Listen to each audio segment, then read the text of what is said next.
જેમાં ઉમેદવારો બેઠા હતા એમને આતરીને ત્યાંના કેટલાક અસામાજિક તત્વોએ ભાજપના નેતાઓના ઇશારે ત્યાં ફાયરિંગ કર્યું છે, પથ્થરમારો કર્યો છે અને તીરકામઠાથી હુમલાઓ પણ થયા છે. ભાજપની તાનાશાહી અને પોલીસનો ઉપયોગ કરવાની જે પરંપરા છે એ ફરી વખત પુનરાવર્તન થયું છે, સામે આવી છે.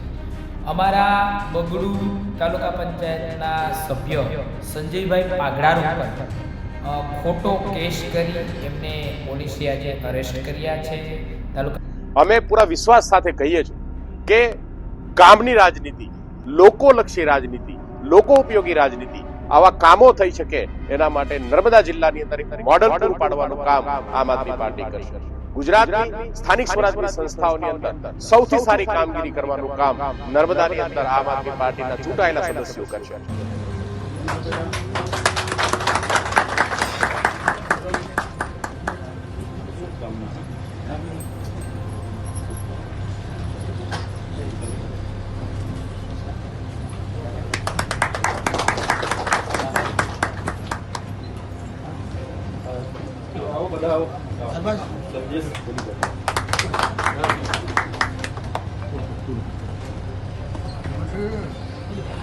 ચોક્કસ તમે જોશો, ત્રીજો પક્ષ ગુજરાતમાં નહીં ચાલે એવી જે માન્યતા હતી એ અમે તોડી છે.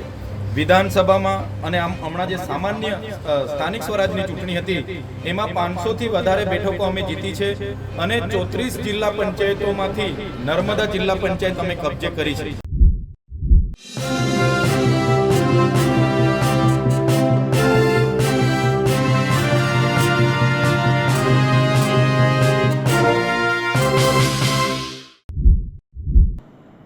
ગુજરાતમાં ચૈતર વસાવાએ આમ આદમી પાર્ટી માટે સીધી રીતે વાત કરીએ તો નર્મદા જિલ્લા પંચાયતમાં બાજી મારી અને ભાજપના અનેક પ્રકારના પ્રયાસો છતાં ત્યાં જિલ્લા પંચાયત બની. પણ તાલુકા પંચાયતની વાત કરીએ ધાનપુરમાં તો ત્યાં અપહરણનો પણ આરોપ લગાવ્યો કે ભાજપે પોલીસ સાથે મળીને તમામ પ્રકારનો ઘટનાક્રમ કર્યો. એ સિવાય જો જૂનાગઢની વાત કરીએ તો ત્યાં તાલુકા પંચાયતમાં પણ ભાજપે બાજી મારી, એટલે કે ગોપાલ ઇટાલિયા જે છે તેના ગઢમાં ભાજપે જે છે એ બાજી મારી.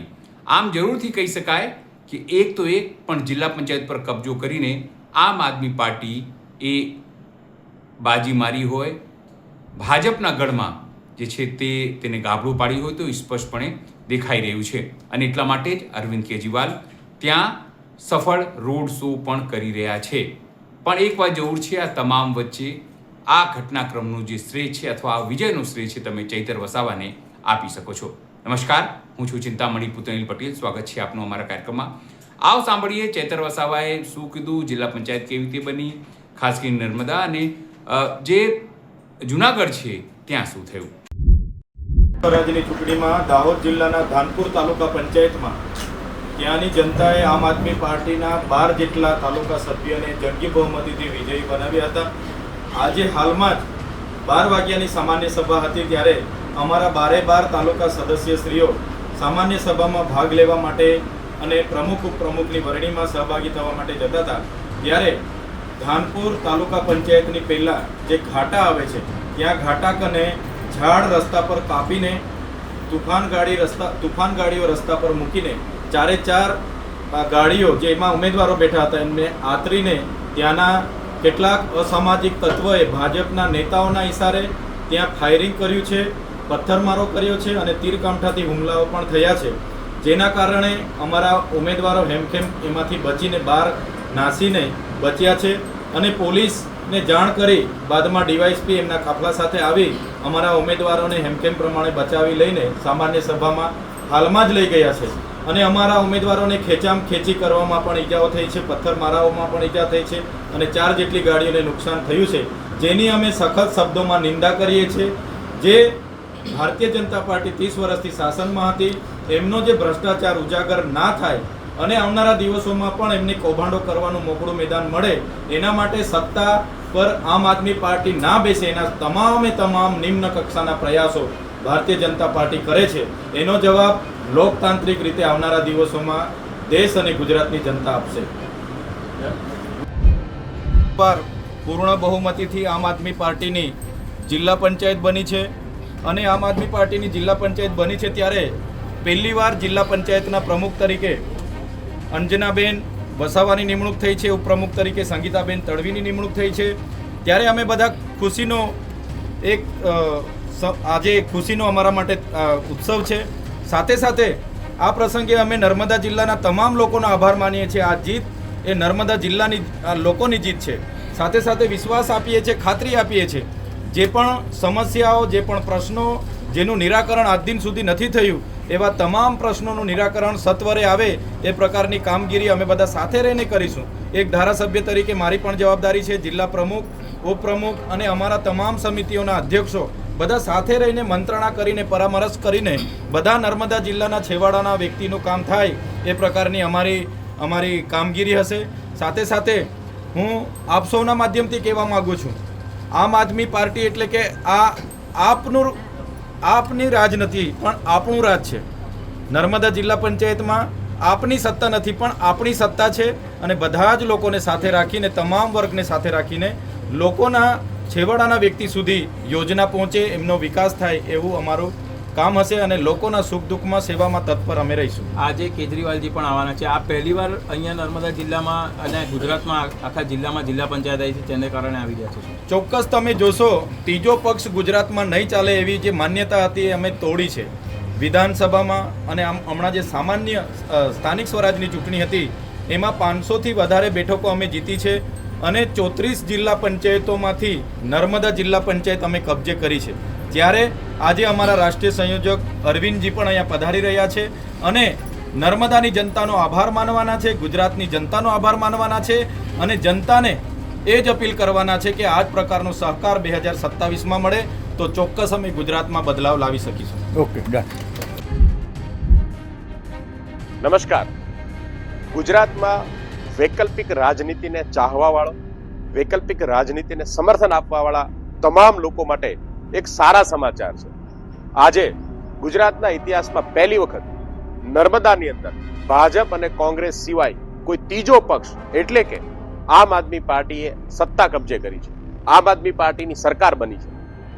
ગુજરાતની અંદર વર્ષોથી ભાજપ અને કોંગ્રેસને આપણે આ રાજનીતિને જોઈ છે, ત્યારે પહેલી વખત ગુજરાતના લોકોએ આ સ્થાનિક સ્વરાજની ચૂંટણીમાં ભવ્ય જન સમર્થન સાથે આમ આદમી પાર્ટીના 600 થી વધારે સભ્યો ચૂંટાઈને આવ્યા. કેટલી તાલુકા પંચાયતો આજે આમ આદમી પાર્ટીની બની છે. પણ મહત્વની વાત કે ગુજરાતમાં પહેલી વખત એક જિલ્લા પંચાયત, આખી જિલ્લા પંચાયત ભાજપ અને કોંગ્રેસ સિવાય બનાવવાનું કામ જે છે એ આમ આદમી પાર્ટીના ફાળે ગયું છે. અમે પૂરા વિશ્વાસ સાથે કહીએ છીએ કે ગામની રાજનીતિ, લોકોલક્ષી રાજનીતિ, લોકો ઉપયોગી રાજનીતિ, આવા કામો થઈ શકે એના માટે નર્મદા જિલ્લાની અંદર એક મોડલ પૂરું પાડવાનું કામ આમ આદમી પાર્ટી કરશે. ગુજરાતની સ્થાનિક સ્વરાજની સંસ્થાઓની અંદર સૌથી સારી કામગીરી કરવાનું કામ નર્મદાની અંદર આમ આદમી પાર્ટીના ચૂંટાયેલા સદસ્યો કરશે.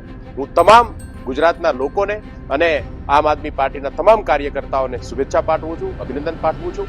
આજે જે શરૂઆત થઈ છે એ શરૂઆત આગામી દિવસોની અંદર ગુજરાતમાં આમ આદમી પાર્ટીનો મુખ્યમંત્રી, સામાન્ય પરિવારમાંથી આવતો વ્યક્તિ મુખ્યમંત્રી બને અને ગુજરાતને નવી દિશા આપવાનું કામ થાય એ માટેની શરૂઆત આજે થઈ છે. બદલ સૌને અભિનંદન, સૌનો આભાર.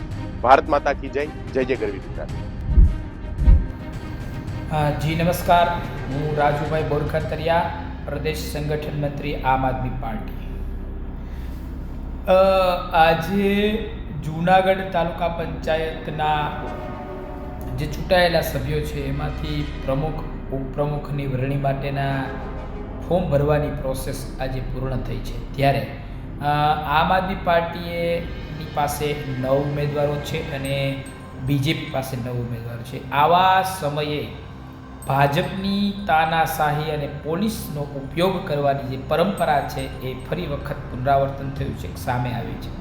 અમારા બગડુ તાલુકા પંચાયતના સભ્ય સંજયભાઈ પાઘડાર ઉપર ખોટો કેસ કરી એમને પોલીસે આજે અરેસ્ટ કર્યા છે. તાલુકા પંચાયત પોતે અમારા જે ઉમેદવાર જે છે પ્રમુખ પદના, એમના ટેકેદાર તરીકે હતા ત્યારે જ એમને પોલીસે ત્યાંથી એમને અરેસ્ટ કરી લીધા છે અને એમને આજે પોલીસ હિરાસતમાં લઈ અટક કરી અને કાલે મતદાન ન કરી શકે. 8-9ની સામે 9 છે ત્યારે આમ આદમી પાર્ટીના એક વ્યક્તિ ગેરહાજર કેમ રહે?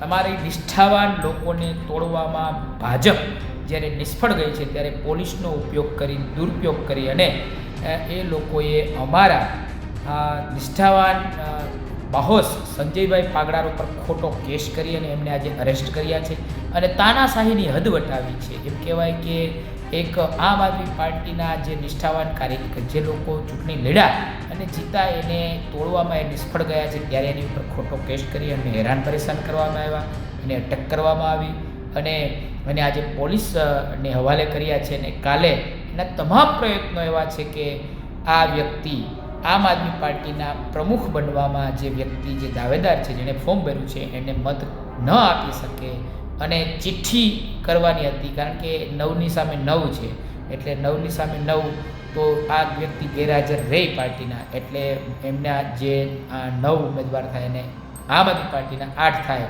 એટલે નસીબ ઉપર પણ કંઈ જવાનું નથી, ચિઠ્ઠીની વાત પણ ન આવે અને સીધા જ પ્રમુખ બની જાય. આવા ભાજપના એક કેમ કહેવાય કે દુષ્કૃત્ય અને લોકશાહીની હનન કરવાની જે કાયમી માટેની જે ટેવ પડી ગઈ છે, આદત પડી ગઈ છે અને ફરી વખત આ જૂનાગઢ તાલુકા પંચાયતમાં એમણે દોહરાવી છે. અને અમારા જે તાલુકા પંચાયતના જીતેલા સભ્યને પોલીસ હવાલે કરી ખોટો કેસ કરી અને પોલીસે એમની ઉપર જે કંઈ પણ દમનગીરી કરી છે એ વાતને અમે નિંદનીય છે. અને આજે સ્પષ્ટ રીતે કહું છું કે ભાજપ પાસે હવે આમ આદમી પાર્ટીને હરાવવાની, આમ આદમી પાર્ટીના વ્યક્તિઓને, આમ આદમી પાર્ટીના ચૂંટાયેલા સભ્યોને તોડવાની તાકાત અહીંયા જૂનાગઢમાં ન હતી. એટલે ખોટો કેસ કરી, પોલીસનો દુરુપયોગ કરી અને જે કંઈ પણ કર્યું છે એ ખરેખર ખોટું છે.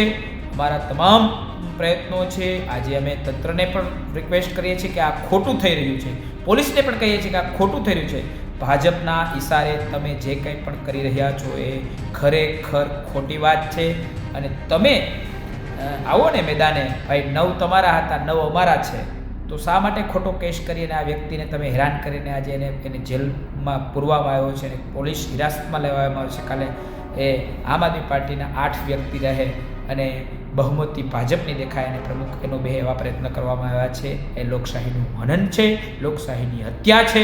લોકશાહી સાથે જે પણ થઈ રહ્યું છે એ ભાજપ ખોટું કરી રહી છે, ખોટું કરી રહી છે, ખોટું કરી છે. આનો જવાબ જનતા આપશે, ચોક્કસ આપશે અને તાકાતથી જનતા અમારી સાથે રહે. ખાસ કરીને જે રીતે સમગ્ર ઘટનાક્રમ ઘટ્યું, જે રીતે જિલ્લા પંચાયત બની, જે રીતે આમ આદમી પાર્ટીએ આરોપ લગાવ્યો, તેને લઈને આપ શું વિચારો છો જરૂરથી અમારા કોમેન્ટ બોક્સમાં કોમેન્ટ કરજો. એ સિવાય અમારી યુટ્યુબ ચેનલ લાઈક કરો, સબસ્ક્રાઈબ કરો, બેલ આઇકન દબાવો. સાથે અમારી વેબસાઇટ છે www.gujaratpress.in, ત્યાં પણ જઈને તમે વધુ અપડેટ થઈ શકો છો. તે સિવાય અમારી ઇન્સ્ટા અને ફેસબુક પેજ પણ છે, ત્યાં પણ જઈને તમને ફોલો કરી શકો છો. અત્યારે માટે બસ આટલું જ. નમસ્કાર.